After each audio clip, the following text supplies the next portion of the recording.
My argument, for example, to keep everybody honest, including the ABC itself, is the ABC should be given funding to ensure that Media Watch, for example, becomes a much bigger program each week, or maybe even twice a week, covering the question of fairness and balance in each newspaper's news reporting.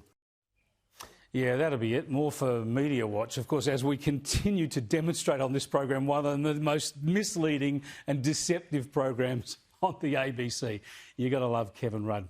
I want to go on to some more of this, though, because I've been caught up in some of this carry-on myself in the last little week or so, and it shows you the level of paranoia and deception that's going on here. I've started working on a project here for Sky News, a documentary that's going to look at the parallel careers of Kevin Rudd and Malcolm Turnbull. They're similar men in many ways, bitter enemies once, now finding common ground. They both rose quickly to grab the leadership of their parties. They both failed on climate change policy. Both were brought down by their colleagues and then regained the prize before failing again. Anyway, I reckon it's a fascinating narrative, and of course we asked them for interviews. That's obvious and only fair. Check out the responses. Kevin Rudd sent us a letter and posted it immediately on Twitter saying the Murdoch empire is so desperate to avoid a royal commission that they'll take any distraction they can. What's their latest tactic? A documentary about me and Malcolm Turnbull, hosted by right-wing hatchet man Chris Kenny. No thanks, Chrisms, not this time. Strange bloke, isn't he? Asking a man for an interview, apparently, and it's a desperate tactic. And I tell you what, if you're going to describe me as a right-wing hatchet man, then you're either incredibly ill-informed or politically soft and paranoid, or both. Still, Malcolm Turnbull, for whom I served as Chief of Staff throughout 2009 when he was opposition leader, until he was taken down by Tony Abbott over climate policy, well, he responded to Kevin Rudd's tweet. He said, "This is the way the Murdoch media seek to intimidate their critics. It's standard gangster tactics." Malcolm, you know me. You employed me. I was in the trenches with you. Yet you mentioned gangster tactics? I was asking you for an interview.